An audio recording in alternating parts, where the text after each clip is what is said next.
live stream. Still figuring this out, but happy to be here. X-Men 97, Episode 3. It was interesting. I am not a comics expert, and boy, have the comment sections on X-Men 97 videos shown that to me. I watched every episode of the original series. I've seen every movie, and that's just in the last couple of weeks, so I feel like it's still pretty fresh in my mind. I love these characters. I love their storylines, but oh boy, there's always something new. They sprung some crazy soap opera-esque twists on us in this most recent episode, and that's one of the things of the animated series, the '90s one, that I love so much. And sometimes it's hit and miss. So it's its greatest strength and possibly its greatest weakness. It's very melodramatic and over the top and absurd, but the voice acting, the animation, and just the way that they portrayed it, executed it, it works. Like, it's still a solid show. I really enjoyed the third episode. We're not doing spoilers on it, but overall, the entire show is worth a watch if you haven't seen it, or you were like me and thought that because it has Disney's name on it that it's going to be terrible. I was wrong. I'm delighted that I was wrong, and there's new and interesting stuff going on with old characters, and they're introducing new characters, at least to people like me who've really only seen the animated series and the movies and are not so familiar with the comics. But so there's some fan service for every type of fan of X-Men, and I'm very excited to see where they go for the rest of the season. As always, I want more Magneto all the time, but he was essentially the focus of the second episode. This is the third one, so they have to talk about other people eventually in a series which is as jam-packed with different characters as this is. I know we have to focus on different ones at different times. So overall, I'd say the third episode is my least favorite of the three so far, but it doesn't mean that it's a bad episode at all. It's still wonderfully animated and I think pretty brilliantly executed. So the question on my mind and a few other people's, certainly on comment section on YouTube. Let me put this down here. Where are they going to go vis-a-vis MCU? So, like, Kevin Feige, I think is his name, he doesn't want X-Men anywhere near the MCU, so I guess he's not a fan, even though he's been working there for decades. We just watched and reviewed Daredevil, the movie, earlier today. Oh my gosh, what a garbage pile that was. Just a dumpster fire. So his name was on the credits of that movie. He's been around for a long time making Marvel movies. I deeply hope that the X-Men return on the big screen in the MCU as they reboot the MCU. So we're going to start reviewing the Spider-Man animated series, which I just finished yesterday, so I'm very pumped to review that and talk about that and speculate on how that's going to fit into the MCU in the future. Vis-a-vis Secret Wars, which again, not a comics expert here, so I've only really seen what they've put on screen. They haven't really done a tremendous amount of adaptation for that. So, like, they do a version of the Secret Wars in the Spider-Man animated series, but do I have that? Do we have it? Oh, we got it right there. There we go. Spider-Man 90s animated series. Comparable to the X-Men animated series in the 90s, not as good. And I grew up loving Spider-Man. I still love Spider-Man. He's my favorite superhero of all time because he is Batman and Superman combined. Down to his costume looks a little bit like both. I mean, it's got the color scheme from Superman's costume, and then the creepy gothic, not an insect, but he's the insect. I know bats aren't insects, but it's creepy crawly critters. And they combine Batman and Superman, so he's a scientist, much like Bruce Wayne is a scientist. He is broke and works for a newspaper, just like Clark Kent. It's a perfect fusion of the two best DC characters, but he's a Marvel. So the cartoon show is what I grew up with, and we got what I call the real Madam Web up there. Side note, I have not seen Madam Web, and I don't want to. I watched like dozens of Marvel movies this month. This is Marvel March. I don't know why they didn't cast Helen Mirren or Meryl Streep to play Madam Web and have her be a wise and fascinating character on her own, and let one of those two actresses explore that character and show us more than this cartoon show did. So I think I've only read one comic with Madam Web in it, and that was the one with the Juggernaut and Spider-Man, which if you haven't read that one and you're not into comics, oh, that's a great issue to get into comics in, is the Spider-Man trying to stop the Juggernaut. That's really it. That's the meat of the story there. It's not very convoluted or anything, but Madam Web features heavily in that one.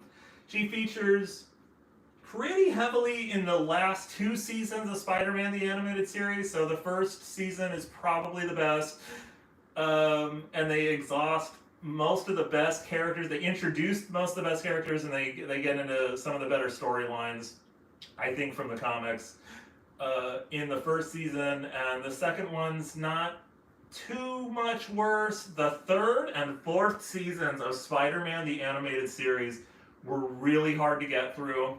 And then the fifth one, just bizarre. That's the best way I can put it. It just gets really bizarre and out there and psychedelic and more Doctor Strange-esque, like some multiverse stuff that you would expect Doctor Strange to be involved in. But I know there's a long history of Spider-Verse in the comics, so they do their best in the animated series to introduce that, but I'm sure it was done better in the comics because it was not executed by any means perfectly in the animated series. The last couple seasons have Madam Web as this interesting, elderly, mystical, powerful, like, teacher to Peter Parker, and I really love this character a lot, and she's very mysterious and very interesting. Reasons why I think the adaptation that they did, like the new one, is younger cast, younger people focusing on, well, just younger. I don't think they wanted to cast an old woman in a leading role of like an action movie, which Madam Web doesn't do the action, man. She's not jumping off buildings and flying and stuff. She has mystical powers, more like Doctor Strange, so you could have CG'd that and made it work. But rather than give someone like over 40 or 50 a chance to star in a movie like that, they cast a whole plethora of like young, I think it's teens, I think it's like very young. I know Dakota Johnson's like over 25, 30, but the rest of the cast of Madam Web seem like young teens, and I'm like, I know that's what you're going for, to draw in that audience, but one, I'm not sure. I can't speak for young women of today. I'm not sure that they're interested in Marvel superhero action movies in general. And if you're going to do that, then maybe you should come up with a new character or develop an existing one that would actually interest them, rather than take an elderly character who's already been established and is quite beloved. I'm sure people who've seen the animated series, people who've read the comics, not just Juggernaut, the other ones that she features in, and the original comic iteration of the multiverse, Spider-Verse thing. I think they love Madam Web, and that's the reason why the character has endured, and then you took it and you twisted it and you tried to make like a pop movie out of it, and we've seen the results of that at flop. So, Spider-Man the Animated Series, it's very mixed. It was my favorite when I was a little kid, and if you watch it now, it is painfully, at times cringily obvious that this show was designed to sell toys, like little plastic action figure-y toys, which, just a side note, I love comics, I love cartoons, I love Marvel movies, I love movies in general. I do not understand the fascination with buying action figures.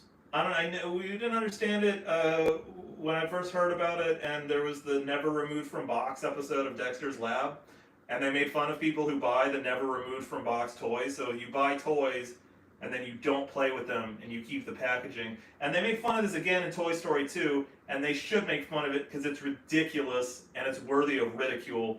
I'm 35. I'm the stereotypical 35-year-old man who's still a geek and nerd obsessed with this comic book stuff, and I still can't really wrap my head around buying action figures. Anyway, they sell like hotcakes, and they make money probably because they're worth nothing to produce, very cheap to produce, and you can change them around just a little bit and then call it a new edition and sell that. So if toys are the driving force of a lot of these movies, I suppose I understand you not wanting to market the toy of like an elderly woman, but I'd buy a Madam Web toy for my kid. I don't really want to play with it myself, but so the Meryl Streep, Helen Mirren, my dream casting of Madam Web, that will never ever happen. And we got another photo. Yeah, there we go. This is the classic logo for those of you who grew up with the Spider-Man cartoon. Oh, my other dream casting, and I've mentioned this on threads online and comment section. Eddie Redmayne as Carnage. He'd be perfect. Hear me out. Tom Holland is British, and he's the best Spider-Man. Tom Hardy is Venom, and he's probably the best person you could ever get to play Venom. I really don't know who else could do it right now. Maybe that guy from Reacher, but Tom Hardy's a great actor, and he fits the role perfectly. The dual role of Eddie Brock and Venom. Eddie Redmayne, also British, so we'd have a Spider-Man, Venom, Carnage, British triumvirate there. A sort of unholy trinity of British actors playing Spider-Man, Venom, and Carnage, because Carnage is evil. And they cast Woody Harrelson. So here I am contradicting myself. I wanted an elderly person to play Madam Web, and I don't want an elderly person, not that Woody Harrelson is necessarily elderly, but he's getting there, to play Carnage. And Eddie Redmayne is ginger. He's a ginger, and he's a great actor, and he's skinny. And Cletus Cassidy, the serial killer character who bonds with the symbiote, the Carnage symbiote, he's a skinny ginger, and you would need a great actor to make that really convincing. And he could be the Heath Ledger Joker of this Spider-Man universe. But they're not going to do that, man. They're not going to cast Eddie Redmayne. Ooh, getting ahead of myself. Well, so if you think of like a perfect casting idea or something you would really, really like to see in movies, but especially with these comic book movies, man, and it's cynical of me to say, but it's almost certainly never going to happen. We never get our dreams to come true in these movies, but sometimes they the studios come up with weird, out there ideas which sound absolutely terrible on the face of it, and then it actually works out beautifully, like casting Heath Ledger as the Joker. So I hope I'm wrong, and I hope my cynicism is misplaced, and I hope they cast someone wonderful to play Carnage in the upcoming Tom Holland 4th Spider-Man movie. So there's been Homecoming, Far From Home, No Way Home, and now, I don't know, Home Alone, I guess, because all the people are gone and nobody knows Peter Parker anymore. But, yeah, I would absolutely love to see them not necessarily reboot everything that we've seen in the Tom Holland movies, but certainly push it in a new direction, which is really dark, or at least much darker than we've gotten so far. So I just started watching all these Marvel movies has made me want to read more of the Marvel comics and explore the source material. So I didn't even know where to begin with Spider-Man as a comic, because there's dozens of different Spider-Man series with him as the star, and they're drawn by different people, they're written by different people. Thank you. A lot of them go in different directions, and then some of them overlap.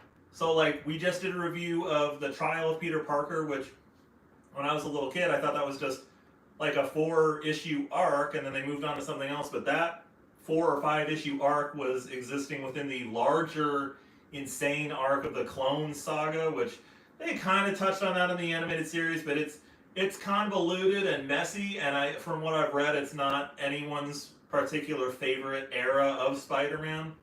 So it's a little overwhelming as a noob to get into the Spider-Man comics, but if you wanted to start and you didn't want to get burned out or overwhelmed, this right here by Todd McFarlane, Torment, the 5-issue initial run of, I think, Todd McFarlane's drawing and writing of Spider-Man. So it's a little bit about Todd McFarlane from a comics noob.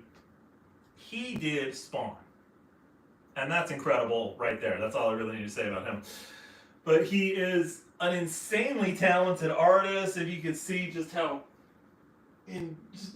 detailed but also gothic and kind of scary this is, and it's a a huge departure from the way Steve Ditko drew him. Steve Ditko, absolutely incredible. John Romita, all these guys in early Marvel did such an amazing job making Spider-Man so colorful and like friendly, but also like exciting and action-packed. The way they animated it and the way they made all the fight scenes and the action scenes feel. But check this out, man. Todd McFarlane just cranks it up to 11. Pardon the wow. No, I just get caught up looking at his artwork. There's so much detail in it. It's lush detail, but it's also really, really dark and graphic and gory.